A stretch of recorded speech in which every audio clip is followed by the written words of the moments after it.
ಎಲ್ಲರಿಗೂ ಮತ್ತೊಂದು ಹೊಸ ವ್ಲಾಗ್ಗೆ ಸ್ವಾಗತ ಗೈಸ್. ನೆನ್ನೆ ನಿದ್ರೆ ಮಾಡೋಕ್ಕೆ ಎಷ್ಟು ಗಂಟೆ ಗೊತ್ತಾ? ನಾನು 2 ಗಂಟೆಗೆ ನಿದ್ರೆ ಮಾಡಿದವನು 7 ಗಂಟೆಗೆ ಏನೋ ಎದ್ದೆ, ಮತ್ತೆ ಮಲ್ಕೊಂಡೆ. ಅಲ್ಲಿ 6:30 ಏನೋ ಮದ್ದಿದ್ದೆ. ಆದರೆ ನೈಟ್ ಏನಾಯ್ತು ಅಂದರೆ ಮತ್ತೊಂದು ಸೀನ್ ಆಯಿತು. ನಮ್ಮ ರೂಮೇಟು ಅವರೆಲ್ಗೋ ಅಂತ ಎರ್ನಾಕುಲಮ್ಮು ಅಲ್ಲಿಗೆ ಹೋಗಿದ್ರಂತೆ. ಅಲ್ಲಿಂದ ಬಂದು ನೈಟ್ ಎಷ್ಟು ಗಂಟೆಗೆ ನನಗೆ ಗೊತ್ತಿಲ್ಲ, 2-3 ಗಂಟೆಗೆ ಅನ್ಕೊಂತೀನಿ. 2 ಗಂಟೆ ಇಲ್ಲ 3 ಗಂಟೆ ಆ ಟೈಮ್ನಲ್ಲಿ ಬಂದು ಡೋರ್ ಹೊಡಿತವ್ರೆ. ಇನ್ನೊಬ್ರು ರೂಮೇಟ್ ಅವರು ಹೇಳ್ತಾನೆ ಇಲ್ಲ, ಅವ್ರು ಚೆನ್ನಾಗಿ ಮಲ್ಕೊಬಿಟ್ಟವ್ರೆ. ಅವ್ರಿಗೂ ಕೇಳಿಸ್ತಾ ಇದೆ, ಅವರೇ ಎದ್ದಿಲ್ಲ ಅಂತ ನಾನು ಸುಮ್ಮನೆ ಮಲ್ಕೊಬಿಟ್ಟೆ. ಸೊ ಮತ್ತೆ ಹೋಗ್ತಾ ಅವರು ಇನ್ನೂ ಸ್ವಲ್ಪ ಬಿಟ್ಟಿದ್ರೆ ಬಾಗಿಲೇ ಹೊಡೆದ್ಬಿಡೋಣ ಅನ್ನೋ ರೇಂಜ್ಗೆ ಇದು ಮಾಡ್ತಾಯಿದ್ರು. ಸೊ ಅದಕ್ಕೆ ನಾನೇನು ಮಾಡಿದೆ, ಸ್ವಲ್ಪ ಎದ್ದೆ. ನಾನು ಎದ್ಬಿಟ್ಟು ತೆರೆಯೋಣ ಅಂತ ನೋಡಿದೆ. ಬಟ್ ಏನು ಗೊತ್ತಾ ಅಂದರೆ, ನಾನು ಗೊತ್ತಿಲ್ಲದವ್ರು ಆ ಟೈಮಲ್ಲಿ ಹೆಂಗೆ ತೆರೆಯೋದು ಹೇಳಿ. ಸೊ ಅವ್ರು ಆ್ಯಕ್ಚುಲಿ ಇನ್ನೂ ರೂಮೇಟ್ ಇದ್ದಾರಲ್ಲ, ಸೊ ಅವರು ಕಾಲ್ ಮಾಡಿದ್ದಾರೆ. ಅವರು ಕಾಲ್ ಬೇಕು ಅಂತ ಏನೋ ಸ್ವಿಚ್ ಆಫ್ ಮಾಡಿ ಏನು ಇಟ್ಕೊಂಡವ್ರೆ, ಏನು ಗೊತ್ತಿಲ್ಲ. ಅವ್ರ ನಂಬರ್ ಇರೋದು, ಅವ್ರು ಕಾಲ್ ಮಾಡಿದೆ, ಅವರು ಕೇಳಿಸಿದೆ ಆಯಿತಾ. ಅವರು ಎದ್ದೇ ಇಲ್ಲ. ಅಲ್ಲಿಂದ ಏನು ಮಾಡೋಣ. ಸೊ ಮತ್ತೆ ಅಲ್ಲಿಂದ ನಾನೇ ಎದ್ದೆ. ಫಸ್ಟ್ ಎದ್ದು ಲೈಟ್ ಆಗಿದೆ. ನೋಡಿದ್ರೆ ನಾನು ಲೈಟ್ ಹಾಕೋಷ್ಟೊತ್ತಿಗೆ ಸೌಂಡಲ್ಲಿ ನಿಲ್ತು, ಡೋರ್ ಹೊಡೆಯೋ ಸೌಂಡು. ಈ ಸ್ಟೋರಿ ಸಖತ್ತಾಗಿ ಐತೆ ಮಾತ್ರ. ಬಟ್ ಆದರೆ ಕರ್ಮ ರಿಟರ್ನ್ಸ್ ಅಂತಾರಲ್ಲ, ಹಂಗೆ ಆಗುತ್ತೆ. ಅಂದರೆ ಮುಂದಿನ ಸೊ ನಾವು ಬಂದು ವೆಯ್ಟ್ ಮಾಡಿದಾಗ ಅವ್ರು ತೆರೆಯಲ್ಲ, ಆ ಥರ ಆಗುತ್ತೆ. ನಾನು ಸ್ವಲ್ಪ ಹೊತ್ತು ವೆಯ್ಟ್ ಮಾಡಿದೆ, ಯಾರಂತ ನನಗೂ ಸ್ಟಾರ್ಟಿಂಗ್ ಗೊತ್ತಾಗಲಿಲ್ಲ. ಮತ್ತು ನಮ್ಮ ರೂಮೇಟ್ದು ಹೆಸರು ಗೊತ್ತಾಯಿತು. ಅಂದರೆ ಸ್ವಲ್ಪ ಅಡ್ಡ ಹೆಸರು ಹಿಡಿದು ಕರೀತಾರೆ. ಸೊ ಆವಾಗ ನಾನು ಇವ್ರು ಗೊತ್ತಂತ ಗೊತ್ತಾಯಿತು. ಅಂತೂ ನಾನು ತೆರೆಯೋಕ್ಕೆ ಹೋಗಲಿಲ್ಲ, ಯಾಕಂದರೆ ನಮ್ಮ ರೂಮೇಟೇ ತೆರೀತಾ ಇಲ್ಲ, ಅವ್ರ ಫ್ರೆಂಡೇ ತೆರೀತಾ ಇಲ್ಲ. ನಾನೇನು ಮಾಡಲಿ ಅಂತ ಇದು ಮಾಡ್ತಾಯಿದ್ದೆ. ರೂಮೇಟ್ ಅಂತ ಕನ್ಫ್ಯೂಸ್ ಆಗಬೇಡಿ, 2 ರೂಮೇಟು. ಅದರಲ್ಲಿ ಒಬ್ಬರು ಆ ಕಡೆ ಒಬ್ಬರು ಈ ಕಡೆ, ಹಂಗೆ ಅಂದ್ಕೊಳ್ಳಿ. ನಿಮ್ಗೆ ಅಷ್ಟೆಲ್ಲ ಕನ್ಫ್ಯೂಸನ್ ಆಗಲ್ಲ ಬಿಡಿ. ಸೊ ಅಷ್ಟರಲ್ಲಿ ಏನಾಯಿತು, ಹೊಡಿತಾನೆ ಇದ್ದರು. ನಾನು ಆ್ಯಕ್ಚುಲಿ ಸ್ಟಾರ್ಟಿಂಗೆ ತೆರೆದು ಬಿಡ್ಬೇಕಿತ್ತು ಆಯಿತಾ. ಸ್ವಲ್ಪ ಎದುರುಬಿಟ್ಟೆ. ನೈಟ್ ಟೈಮಲ್ಲಿ ಏನು ಅಂತ ಹೇಳೋಕ್ಕಾಗಲ್ಲ. ಅವ್ರು ಬೇರೆ ಹೆಂಗೆ ಹೊಡಿತಾಯಿದ್ರು ಅಂದರೆ ಡೋರ್ನ ಸ್ವಲ್ಪ ನಾಕ್ ಮಾಡೋದೇ ಬೇರೆ ಥರ. ಇದು ಡಬ್ಬ ಇದ್ರ ಸೌಂಡ್ ಕೇಳ್ಸೋಕ್ಕಾಗಲ್ಲ, ಆ ಥರ ಹೊಡಿತಾಯಿದ್ರು. ಸೊ ಮತ್ತೆ ಅಲ್ಲಿಂದ ಸ್ವಲ್ಪ ಹೊತ್ತು ವೆಯ್ಟ್ ಮಾಡಿದೆ. ಸ್ವಲ್ಪ ಹೊತ್ತು ನಿಲ್ತು. ಮತ್ತು ನಮ್ಮ ರೂಮ್ ಇವರೆಲ್ಲ ಬಂದರು ಅನ್ಕೋತೀನಿ, ಅಂದರೆ PGಯಲ್ಲಿ ಯಾರೆಲ್ಲ ಇದ್ದಾರಲ್ಲ, ಸೊ ಅವರೆಲ್ಲ ಬಂದು ಹೊಡೆದವ್ರೆ. ನಾನು ಅವ್ರ ವಯಸ್ಸೆಲ್ಲ ಕೇಳಿ ಯಾರು ಅಂತ ಸ್ವಲ್ಪ ಕನ್ಫ್ಯೂಷನ್ ಆದೆ. ಬಟ್ ಲಾಸ್ಟಿಗೆ ಗೊತ್ತಾಯ್ತು ಇವರೇ ಅಂತ. ಅಂದರೂ ಸ್ವಲ್ಪ ಹೊತ್ತು ವೆಯ್ಟ್ ಮಾಡಿ ತೆರೆದು ನೋಡ್ತೀನಿ, ಯಾರೂ ಇಲ್ಲ. ತೆರೆದಂಗೆ ಯಾರೂ ಇಲ್ಲ ಅಲ್ಲಿ. ಸೊ ನೋಡಿದ್ರೆ ಆ ಕಡೆಯಲ್ಲೂ ಸೈಡ್ ಆ ಕಡೆ ಹೋಗಿದ್ದಾರೆ. ಸೊ ಹೋದೆ, ಮತ್ತೆ ರೂಮ್ ಬಂದರು. ಕೇಳಿದ್ರೆ 1 ಗಂಟೆಯಿಂದ ಹೊಡಿತಾ ಇದ್ದೀನಿ ಅಂತಿದ್ದಾರೆ. ನನ್ನ ಪ್ರಕಾರ ನನ್ನ ಕೇಳಿಸಿರೋದು ಒಂದು 10 ನಿಮಿಷದಿಂದ ಕೇಳಿಸಿರ್ಬೋದು ಅಷ್ಟೇ.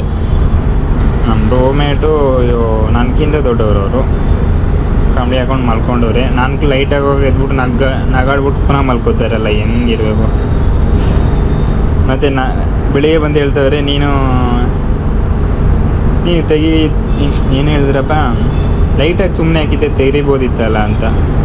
ಅವರೇ ತೆರೆದಿಲ್ಲ, ಇನ್ನು ನನಗೆ ಹೇಳಿದವರಲ್ಲ ಅಂತ ಅನಿಸ್ಬಿಡ್ತು.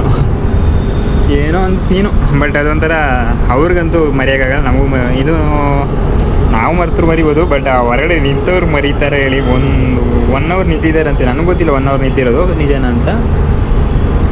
ನನಗೆ ಗೊತ್ತಿರಬೇಕು ಒಂದು 10-15 ನಿಮಿಷ ನಿಂತಿರ್ಬೋದು ಅಷ್ಟೇ. ಬಟ್ ನಾನು ನಿಂತಿರೋದು ಇದೆ ಆ ಥರ. ಸೊ ಒಂದು ಅಲ್ಲಿ ಆವಾಗ ಅದು ಏನಾಗಿತ್ತಂದರೆ, ಕೀ ಆ್ಯಕ್ಚುಲಿ ಆ ಕಡೆ ಈ ಕಡೆ ಮಾಡಿಬಿಟ್ಟಿದ್ರು ಅಷ್ಟೇ. PG ಅಲ್ಲಿ ಆದರೆ ಬೇರೆ ಲಾಕ್ ಬರುತ್ತೆ, ಇಲ್ಲಿ ಆದರೆ ಆ ಥರ ಇಲ್ಲ. ಇಲ್ಲಿ ಬೀಗ ಹಾಕೋಬೇಕು. ನಮ್ಮ ರೂಮಲ್ಲಿ ಬೀಗನೂ ಹಾಕಲ್ಲ, ಏನೂ ಹಾಕಲ್ಲ. ಸೊ ಇವಾಗ ವೀಡಿಯೋ ಎಡಿಟಿಂಗ್ ಮಾಡಿದ್ದೀನಿ. ಇವತ್ತು ಹೊರಗಡೆ ಹೋಗೇ ಇಲ್ಲ. ನೆನ್ನೆ ರಾತ್ರಿ 2 ಗಂಟೆ ಯಾಕೆ ಬಂದೆ ಅಂತ ಅದು ಹೇಳ್ಬಿಡ್ತೀನಿ. ಸೊ 11 ಗಂಟೆ, ಈಗ ಎಷ್ಟು ಗಂಟೆ, 10 ಗಂಟೆಗೆ ಬಂದು 10:40 ಹೊರಟೆ. ಇಲ್ಲಿಂದ ಸೀದಾ ಅಲ್ಲೋಗಿ ತಲುಪಿಸಿ 11 ಗಂಟೆಗೆ ಯಾರು ಆಡ್ತಾಯಿದ್ರು. ಅವ್ರು ಆ್ಯಕ್ಚುಲಿ ಬುಕಿಂಗ್ ಮಾಡಿರೋದ್ರು 10:45 11:45. ನನಗೆ ಸರಿ ಟೈಮಿಂಗ್ ನೋಡಿ ಯಾವ ಥರ ಎಲ್ಲ ಟೈಮಿಂಗ್ ಇರುತ್ತೆ ಅಂತ. ನಾನು ಎಕ್ಸಾಕ್ಟ್ 10ರಿಂದ 11 ಇರುತ್ತೆ ಅಂತ ನನಗೆ ಅಂದ್ಕೊಂಡು ಸುಮ್ಮನೆ ನಿಂತಿದ್ದೆ. ಬಟ್ ನಾನು ಕಣ್ಣು ತಗ್ಬಿಡ್ತೇನೋ ಅವನಿಗೆ. ಪಾಪ ಏನು ಸೀನ್ ಅಂತ ನಿಮ್ಗೆ ಅದು ಒಂದು ಹೇಳ್ಬಿಡ್ತೀನಿ. ಸೀನ್ ಮೇಲೆ ಸೀನೇ. ಅಂದರೆ ಅಲ್ಲಿ ಹೋಗಿ ನೋಡ್ತೀನಿ, ಫುಟ್ಬಾಲ್ ಆಡ್ತಾಯಿದ್ದಾರೆ. ನಾನಿನ್ನು ಆ ಕಡೆ ಬೇರೆ ಇದಕ್ಕೂ, ಅಂದರೆ ಇನ್ನೊಂದು ಕೂಡ್ಲು ಗೇಟು ಅಲ್ಲೂ ಇದೆ ಟರ್ಫು. ಅಲ್ಲಿ ಬೇಡ, ಇವತ್ತು ಇಲ್ಲೇ ಸುಮ್ಮನೆ ನೋಡ್ಕೊಂಡು ನಿಲ್ಲೋಣ, ಇವತ್ತು ಒಂದು 11:30 ಮುಗಿಬೋದು. ನಾನು ಹೋಗ 10:58 ಆಗಿತ್ತು. ಇವಾಗೇನು ಮುಗಿಬೋದು, 2 ನಿಮಿಷದಲ್ಲಿ ಮುಗೀತದೆ ಅಂತ ನಾನು ವೆಯ್ಟ್ ಮಾಡಿದೆ. ಮತ್ತೆ ಸ್ವಲ್ಪ ಹೊತ್ತು ವೆಯ್ಟ್ ಮಾಡಿದೆ. ನೋಡಿದ್ರೆ ಇಲ್ಲ, ಇವತ್ತು 11:30 ಇರ್ಬೋದು ಅಂತ ಇನ್ನೂ ವೆಯ್ಟ್ ಮಾಡ್ತಾನೇ ಇದ್ದೆ.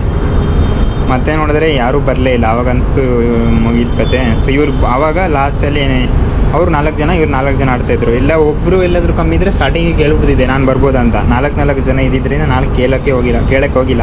ಯಾಕಂದರೆ ಸೇರಿಸ್ಕೊಳ್ಳೋಳ ಸುಮ್ಮನೆ 4 ಜನ ಇರುವಾಗ ಅವ್ರು ಆಡಲಿ ಅಂತ ನಾನಿದ್ದೆ.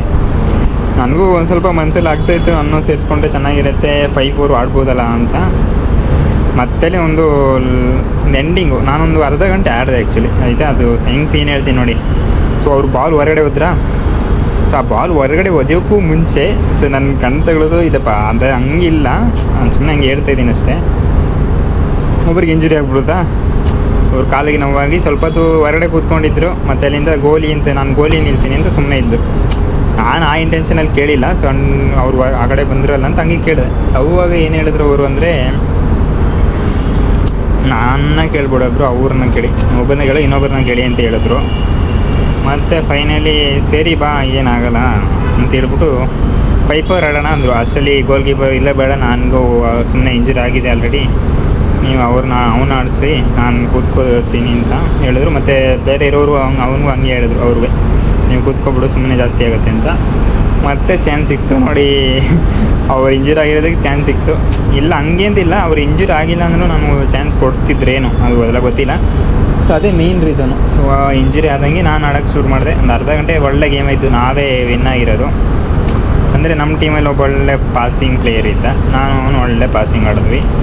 ಅದರಲ್ಲಿ ಒಬ್ಬ ಮಾತ್ರ ನಾನು ಅವತ್ತು ಹೋಗೋಗ್ಲೂ ಇದ್ದ, ಅವ್ನು ತುಂಬ ಸಲ ಇರ್ತಾನೆ. ಅಂದರೆ ಅವ್ನು ಏನು ಮಾಡ್ತಾರೆ ಗೊತ್ತಿಲ್ಲ. ಅಂದರೆ ಗ್ರೂಪಲ್ಲಿ ಅದೇನೋ ಒಂದು ಗ್ರೂಪ್ ಮ್ಯಾಚ್ ಅಂತ ಮಾಡ್ತಾರೆ ಆಯಿತಾ. ಅಂದರೆ ಅದು ಅವ್ರ ವೆಬ್ಸೈಟಲ್ಲೇ ಬರೋದು ಅನ್ಕೋತೀನಿ. ಅಂದರೆ ಎಲ್ಲ ಸೇರಿಕೊಂಡು ಒಂದು 10 ಜನ ಎಲ್ಲರೂ ಒಟ್ಟಿಗೆ ಹಾಕ್ಬಿಟ್ಟು ಬೇರೆ ಬೇರೆ ಜನರು ಬರೋದು. ಬಟ್ ಇವರೆಲ್ಲ ಫ್ರೆಂಡ್ಸ್ ಬಂದಿದ್ದರು, ಒಬ್ಬನಷ್ಟೇ ಆ ಕಡೆ ಬೇರೆ ಎಲ್ಲಿಂದ ಬಂದಿದ್ದಂಗಿದ್ದ. ಸೊ ಇಷ್ಟೆಲ್ಲ ಸ್ಟೋರಿ ಹೇಳಿದ್ದೀನಿ. ಅಲ್ಲಿಂದ ಏನು ಮಾಡಿದೆ, ಅಲ್ಲಿಂದ ಇನ್ನೂ ಆಗಲಿಲ್ಲ, ಕಂಪ್ಲೀಟ್ ಆಗಿಲ್ಲ ನೆನ್ನೆ ಸ್ಟೋರಿ. ಸೊ ನೆನ್ನೆ ಸ್ಟೋರಿನ ಇವತ್ತು ಹೇಳೋದು. ನೆನ್ನೆ ಅದನ್ನ ವ್ಲಾಗ್ ಮಾಡಿ ಹಾಕಿದ್ರೆ ಎಷ್ಟು ಚೆನ್ನಾಗಿರುತ್ತೆ ಅಲ್ವಾ. ಸೊ ಅದಾಯಿತು, ಅಲ್ಲಿಂದ ಫುಟ್ಬಾಲ್ ಆಡಿ ಸೊ ಓಕೆ ಅಂತ ನಾನು ಬಂದ್ಬಿಟ್ಟೆ. ದುಡ್ಡೆಲ್ಲ ಅವರು ಕೇಳೂ ಇಲ್ಲ, ನಾನು ಕೊಡೋಷ್ಟು ನಾನೇನು ತಗೊಂಡೇ ಹೋಗಿರಲ್ಲ. ಸೊ ನಾನಲ್ಲಿ ಹೋದರೆ ಅದೇ ಥರ ನಾನು ಆಡ್ಬಿಟ್ಟು ಬರ್ತೀನಿ. ಅಂದರೆ ಪ್ಲೇಯರ್ ಶಾರ್ಟೇಜ್ ಇದ್ದರೆ ನಾನು ಒಬ್ಬೊಬ್ಬನೇ ಹೋದರೆ ಏನಾಗುತ್ತೆ, ದುಡ್ಡೆಲ್ಲ ಕೊಟ್ಟು ಆಡೋದು ಸೀನ್ ಬರೋಲ್ಲ. ಅಂದರೆ ಅವರು ಸ್ಟಾರ್ಟಿಂಗೇ ಪೇ ಮಾಡಿಬಿಟ್ಟಿರ್ತಾರಲ್ವ. ಸೊ ಆ ರೀಸನಿಂದ ಆ ಥರ ಪೇ ಮಾಡೋಕ್ಕಲ್ಲ ಅವ್ರು ಬಿಡಲ್ಲ ಅಂತಲ್ಲ, ನಾನು ಪೇ ಮಾಡೋಕ್ಕೂ ಆಗಲ್ಲ ಅಲ್ಲಿ ಆ ಥರ. ಸೊ ಅದಾದಮೇಲೆ ಸೀದಾ ಬಂದೆ. ಸ್ವಲ್ಪ ಏನೋ ಒಂದು ಜ್ಯೂಸ್ ಗೀಸ್ ಕುಡಿಯೋಣ ಅಂತ ಅಲ್ಲಿ ನಿಲ್ಸಿದೆ. ನೋಡಿದ್ರೆ ಏನೋ ಬ್ರೆಡ್ ಏನೋ ಮಾಡ್ತಾಯಿದ್ರೆ, ಸೊ ಹತ್ತಿನೋಣ ಅಂತ ವೆಯ್ಟ್ ಮಾಡಿದೆ. ಅಷ್ಟೊತ್ತಿಗೆ ಅಲ್ಲಿ ಪೊಲೀಸ್ ಬಂದು ಅವ್ರನ್ನೂ ಕಳಿಸ್ಬಿಟ್ರೆ. ಮತ್ತು ಏನು ಮಾಡೋದು, ಏನೋ ಒಂದು ತಿನ್ನಲೇಬೇಕು ಅಂತ ಅನಿಸ್ಬಿಟ್ಟು ಅಲ್ಲೋಗಿ ನೋಡ್ತೀನಿ, ಹೋಟೆಲ್ ಏನೋ ಓಪನ್ ಆಗಿತ್ತು. ಸಾಯ್ಲಿ ಅಂತ ಏನು ತಿಂದೆ ಗೊತ್ತಾ ನೆನ್ನೆ, ಏನದು ಗೀ ರೈಸು ಕಬಾಬು. ಅದರಲ್ಲೊಂದು ಸ್ವಲ್ಪ ಡಿಫ್ರೆಂಟ್ ಕಾಂಬೋ ಇರುತ್ತೆ ಅಂತ ನನಗೂ ಟ್ರೈ ಮಾಡಬೇಕು ಅಂತ ಅನಿಸ್ತಾಯಿತ್ತು. ಅದಕ್ಕೆ ಟ್ರೈ ಮಾಡಿದೆ, ಪರವಾಗಿಲ್ಲ ಚೆನ್ನಾಗಿತ್ತು. ಅದು 110 ರುಪೀಸ್ ಕೊಟ್ಟು, ಅದು 110 ಅಂತ ಹೇಳೋಕೆ ಇವಾಗ ಇದಾಗುತ್ತೆ. ಯಾಕಂದರೆ ಸುಮ್ಮನೆ 110 ಇದ್ದರೆ ಎಷ್ಟೋ ಜ್ಯೂಸ್ ಕುಡಿಬೋದಿತ್ತು. ಒಂದೇ ಸಲ ಖಾಲಿ ಮಾಡೋದಕ್ಕಿಂತ ಡೈಲಿ ಒಂದು 20 ರೂಪಾಯಿ ಖಾಲಿ ಮಾಡಿದ್ರೆ ಚೆನ್ನಾಗಿರುತ್ತೆ ಅಂತ ಅಷ್ಟೇ. ಸೊ ತಿಂದು ಬಂದಂಗೆ ಅಂದರೆ ಚೆನ್ನಾಗಿತ್ತು, ಟೇಸ್ಟ್ ಚೆನ್ನಾಗಿತ್ತು. ಬಂದು ಸೀದಾ ಮಲ್ಕೊಂಡಿರೋದೇ 2 ಗಂಟೆಗೆ. ಅಷ್ಟು ಬೇಗ ಇವರು 3 ಗಂಟೆಗೆ ಈ ಥರ ಐತಲ್ಲ ಸೀನು. ಬಂದು ಹಿಂಗೆ ಸೀನ್ ಇವಾಗ ಇಲ್ಲಿಂದ ಇಲ್ಲಿಗೆ ತಲುಪ್ತು ಅಷ್ಟೇ. ಸೊ ಈ ವ್ಲಾಗ್ ನಿಲ್ಗೆ ಎಂಡ್ ಮಾಡ್ತಾ ಇದ್ದೀನಿ ಅಷ್ಟೇ. ಇದೆಲ್ಲ ಸ್ಟೋರಿ. ಮಿನಿ ವ್ಲಾಗ್ ಏನು ಮಾಡೇ ಅಲ್ವಲ್ಲ ಗುರು ಇವತ್ತು, ಏನಾಗುತ್ತೋ ಎಲ್ಲ ನೋಡೋಣ ಬಿಡಿ ಅಷ್ಟೇ. ಈ ವ್ಲಾಗ್ ನಿಲ್ಗೆ ಏನು ಮಾಡ್ತಾ ಇದ್ದೀನಿ. ನಾನು ನಿಮಗೆ ಸಿಗ್ತೀನಿ ಮತ್ತೊಂದು ಹೊಸ ವ್ಲಾಗ್ನಲ್ಲಿ. ಎಲ್ಲರಿಗೂ ಟೇಕ್ ಕೇರ್, ಬಾಯ್ ಬಾಯ್.